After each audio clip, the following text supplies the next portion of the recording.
Hi guys, welcome back to another episode of Friday the Top 13, where this week I'm doing my top 13 horror films of 1970.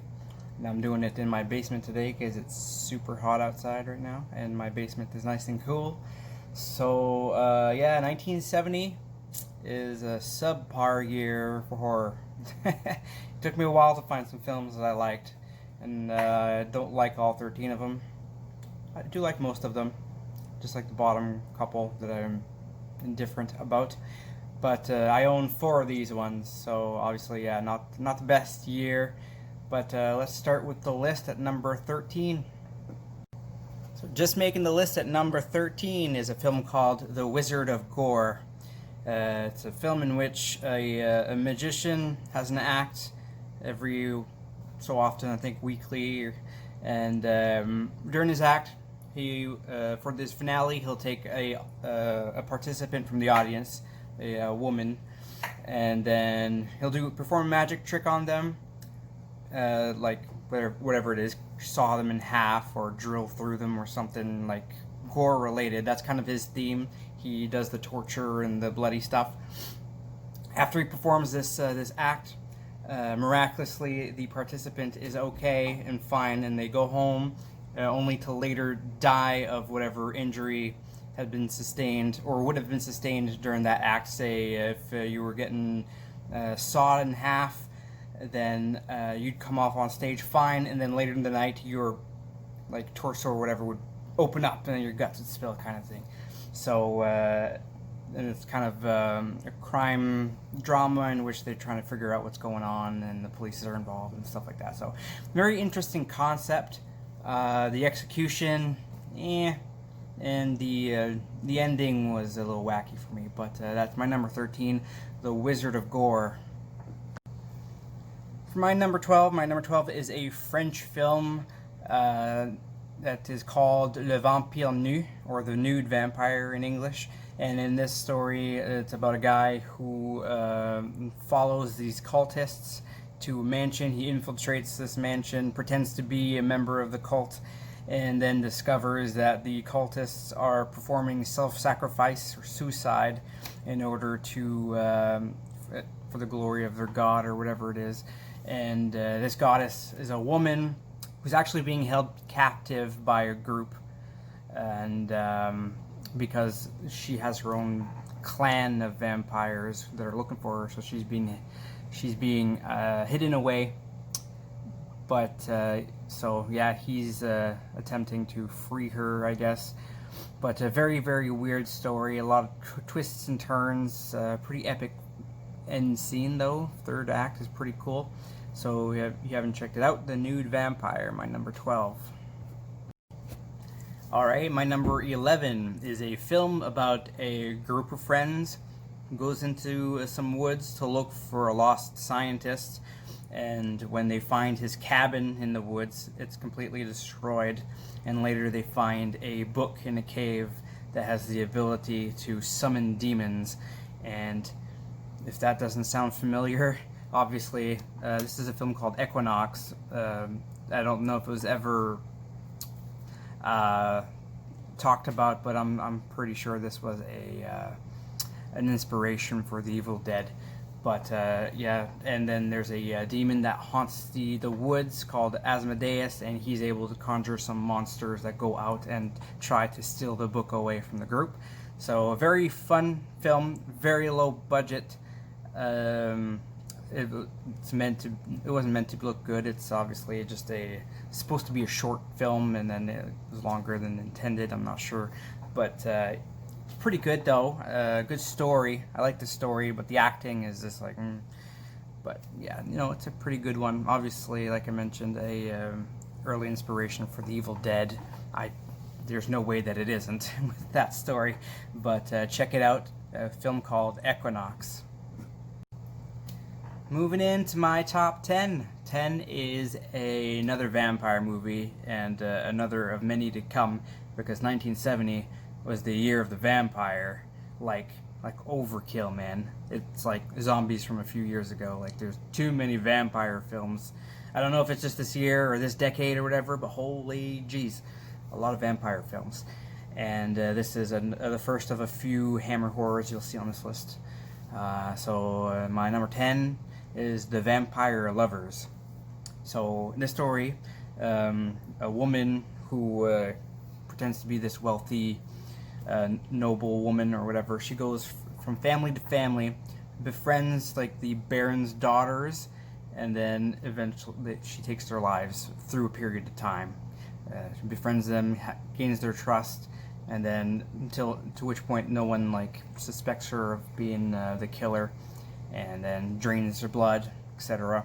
She kind of moves from family to family doing this until the last family that discover her and hunt her down. So pretty fun film. So I'm moving into the films that now I'm I'm liking a little more, but it's gonna kind of stay this level until like maybe the top 2 or 3. So number 10, The Vampire Lover. Alright, number 9. Number 9 is a film that I do own, and it's the first Mario Bava film on this list. If you don't know who Mario Bava is, he is a horror legend in Italy, a very early horror director. And his film for this spot is, I have a double feature right here. It's the bottom one, a film called Hatchet for the Honeymoon. Obviously it's going to be like backwards for you, but Hatchet for the Honeymoon. Very interesting film, this one. Not your typical Italian horror film, in which a lot of Italian horror films you're kind of guessing who the killer is. They call those giallos. And in this one, you know who the killer is, and you actually follow him throughout the film. This guy is a wealthy guy. He owns a fashion magazine or industry or whatever, and he specializes in wedding gowns. But the thing is, he's obsessed with like brides and wedding gowns because he, as a child, he witnessed his mother get murdered on her wedding night while she was wearing her wedding gown. So he's now disturbed, and he's obsessed with killing women in bride dresses and stuff like that, because every time he kills someone in that getup, he remembers a little more about what happened that night with his mother, and he's completely obsessed with finding out what happened to her, because he can't remember. It was traumatic. He's blanked completely, but every time he kills somebody, he remembers a little bit every time. So a very interesting film. This film probably, like this release of it, probably killed my experience a little bit, because the quality is awful. It's like VHS quality. So if you can find a better release of that, I highly recommend it. Okay, my number 8 is another vampire film, and this is the second release for the Dracula franchise. It's a Hammer horror film, and it's a film called Scars of Dracula. Scars of Dracula. So this one, I've only seen up until this film. I do own Dracula AD 1972. I haven't watched it yet though, but up until this, I'd say this is probably the most boring of the Dracula films so far. This is number, is this 5 or 6? 3, 4. This is number 6. This is number 6. And yeah, it's the most boring, kind of more generic one. It's still good. Of course, you've got the Hammer Gothic atmosphere, like the castles, the old villages, and the old, get-ups and stuff. And Christopher Lee actually talks in this one, not a lot more, but he does have some lines in this film, unlike the previous few entries. But yeah, it's this one is about a guy. First, he is resurrected by a bat, so a vampire bat comes over to his remains and regurgitates blood onto him, reviving him, and then he goes back to his castle, lives in his castle, hunts women. The villagers rise up against him, go over to his place, and try to torch the place, but Dracula survives, of course, and then has all the women of the village killed by bats. So much later, a buddy comes to visit the castle, stays there, goes missing, and his brother and his fiance or girlfriend go and investigate. And Dracula, of course, targets the woman who's with the guy. So very, very generic in terms of story, but this one's the bloodiest and very different feel to the rest of the film. Whether that's a good thing or a bad thing, I think this is probably so far my least favorite of the franchise, but it's a solid franchise, so that's really not saying that much. It's not a bad film. Scars of Dracula. Alright, moving on to number 7. Number 7 is my second Mario Bava film, and that is a film called Five Dolls for an August Moon. So this is a film about a group of people that go to this island getaway where this inventor lives, and each of them are trying to convince him to sell them the rights to a new invention of his. And of course, there's a lot of drama between everybody in the group. People are sleeping with each other, whatever, until someone is found dead on the beach. So at that point, it becomes a whodunit. Which member of the group is starting to kill everybody else. You're starting to find bodies one by one until there's a few left at the end. So yeah, very, very interesting film. This is the one that probably I remember the least because it had been so long ago since I've seen it. But I remember really, really enjoying that one. That's $5 for an August Moon. Going on to number 6. This is the pick that might get me some crap for being so low on the list, I guess, but it's still number 6. That is Dario Argento's directorial debut, a film called The Bird with the Crystal Plumage. So a very, very cool film, giallo film, in which you got an American author living in Rome, and he's suffering from writer's block, kind of down on his luck. He's out walking one night and then witnesses a woman gets stabbed in a sort of museum, and he's having a lot of difficulty trying to help her. He's kind of stuck between two plated glass windows. If you've seen the film, you know what I'm talking about. He's kind of helpless to watch the events unfold until help arrives. The woman does survive, but he becomes a suspect in this case, of course, so he's not allowed to go back to America like he had planned. So he's stuck there, so he becomes very invested in this investigation and wants to try to help the police figure out who the killer is. All the while, he becomes the target of some assassins himself. So yeah, very, very awesome film. And one I'd like to add to my collection eventually. So it's a film called The Bird with the Crystal Plumage. Okay, going on to my number 5, into my top 5. Number 5 is a very interesting film in which it kind of goes one way and then flips it to a different kind of genre of film. So it's a film called I Drink Your Blood. So in this film, we've got a group of like satanic cult hippies, and they come into town. Their van breaks down. This is a ghost town, so their van breaks down, and all of the houses and properties are vacant because it's a ghost town. So they kind of just pick a house and break in, and then they just stay there. Of course, there is other people that still live there, just very, very few villagers left. But they, in the beginning of the film, they attack a local woman, and I don't remember if she gets raped, but she does get attacked, but survives. So her grandfather decides to extract revenge, goes over to their place with a shotgun, but they stop him and then beat him and very nearly kill him. But he gets out, and then his very young grandson, a little boy, now it's his time to extract revenge. So he goes out with a gun, and then there's a rabid dog in town, so he kills the rabid dog. And his family owns the only store in town, so they make meat pies. So he takes the blood of the dead rabid dog, injects it into the meat pies where the hippies come over and they get them and eat them.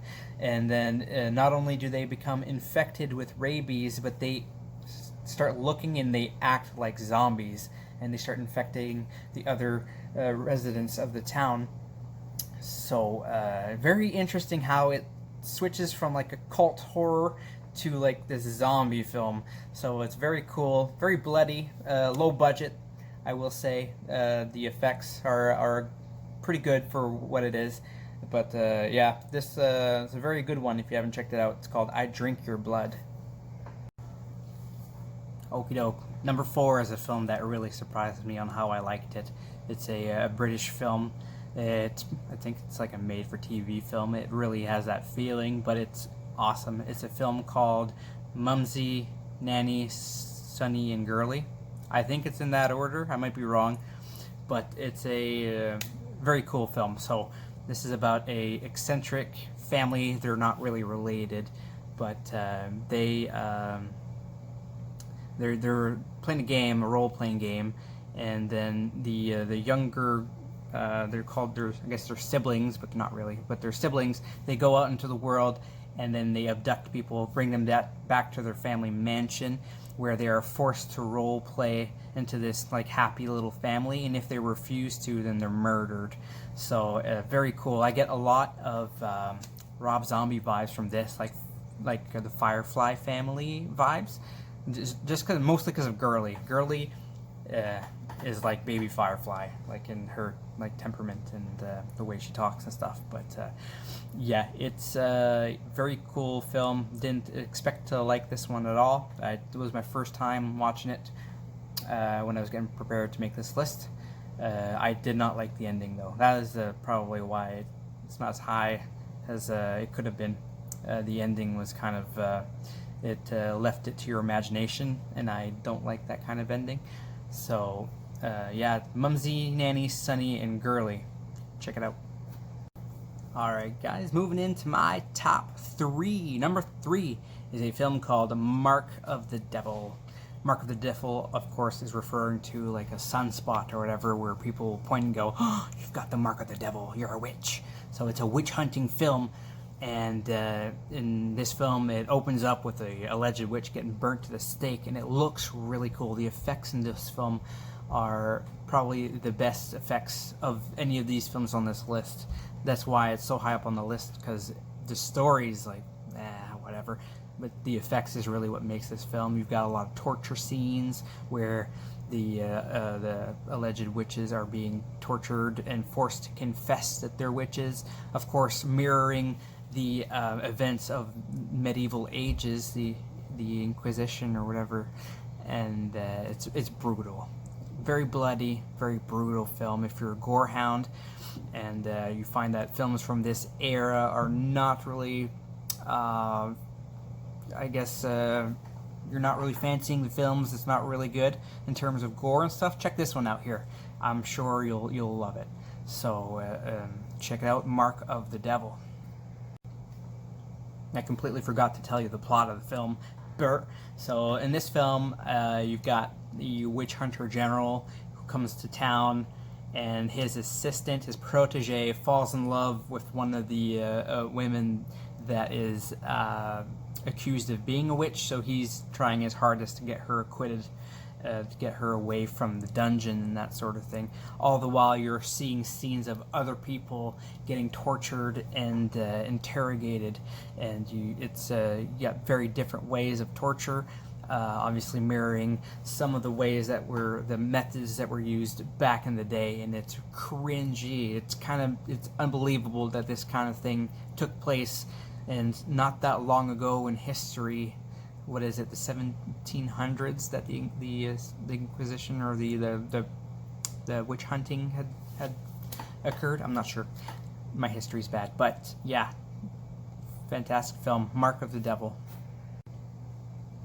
Okie doke, moving on to number 2. Number 2, it will be the last Hammer horror film for this list, and it is another entry into the Dracula franchise. This is a film called Taste the Blood of Dracula. I have this 4-pack right here. It has 4 of them. I'm referring to this one right here. That would be the 5th entry in the franchise, if I'm not mistaken. 1, 2, 3, 4, 5. Yeah, that's right. Number 5, and top Dracula film of this list, and so far my second favorite in the franchise, because it has a really cool story and it's very unique. So in this film, the group of wealthy townspeople join together, meet up with this guy who promises them some, I guess, pleasures to last a lifetime, whatever, because they are a fan of the local brothels and stuff like that. So he convinces them to come with them, perform a satanic ritual to, regenerate the dude's master, Dracula. So in this ritual, they all have to take part in drinking blood of Dracula that was found, and only the original guy who proposed this satanic ritual, he's the only one that goes through with it and dies, but it becomes Dracula. Dracula, like, his body, like, materializes and is, like, it changes into Dracula, let's say. So he becomes Dracula, and because he's super pissed off at the other townspeople for ditching the ritual, so they become his target. So he's trying to kill them one by one. So very, very cool story. And of course, again, in this one, Christopher Lee has very, very little lines in it. I don't know why he refused to talk in these films, but just the story alone makes it up there for me. So it's Taste the Blood of Dracula, my number 2. Alright guys, finally, my number 1. Number 1 is another vampire movie. The best one on this list. And it's very unique because it is Japanese. Directed by, I'm going to read it, Michio Yamamoto. The first film in the Bloodthirsty trilogy. It's a film called The Vampire Doll. And so obviously Japanese, not a Hammer horror, but the Hammer horror vampire films is what influenced the director, the writer, to write this story right here. And in this one, you've got it's interesting because they're living in a Gothic English style mansion, because the owner of the mansion, who's deceased now, used to work in the West. So cool. But in this one, you've got a guy who goes out to the country of Japan, countryside, and he goes to visit his, I think it's his girlfriend. And then when he arrives, he's shocked to discover that she had actually died in a rock slide. She was driving, and I think she got slammed by some falling rocks, and died as a result, allegedly. And then he goes out and looks for her grave and disappears. So he's got a sibling, a younger sister, who goes out with a friend to the mansion to try to investigate what happened. All the while, like I mentioned, it's a vampire film. So you've got the vampire, and very, very cool, very unique vampire film in which you see that early J-horror, like woman with the long hair kind of vibe to it, with the glowing eyes. Super atmospheric, man. It's my favorite of this year if you haven't checked it out. It's called The Vampire Doll. So that'll do it for my list. My top 13 of the year 1970. Of course, I will be doing 1980. That actually, it probably won't be my next list, but it'll be the one after that. And so stay tuned for that, and I will see you soon. Drop a comment if you disagree or if you want to voice your opinion on a certain film. I know I've failed to mention some films that are pretty popular, and I haven't seen them all. Actually, I haven't seen any of the Hammer horror Frankensteins. I'm pretty sure one came out that year. Horror of Frankenstein. I have not seen it, so it's not on the list, but I would like to see it. And a lot of people have a love for a film called Multiple Maniacs. Didn't care for it. Tried to like it. Not my cup of tea. But let me know what you think, and I'll catch you in the next one. Have a good one.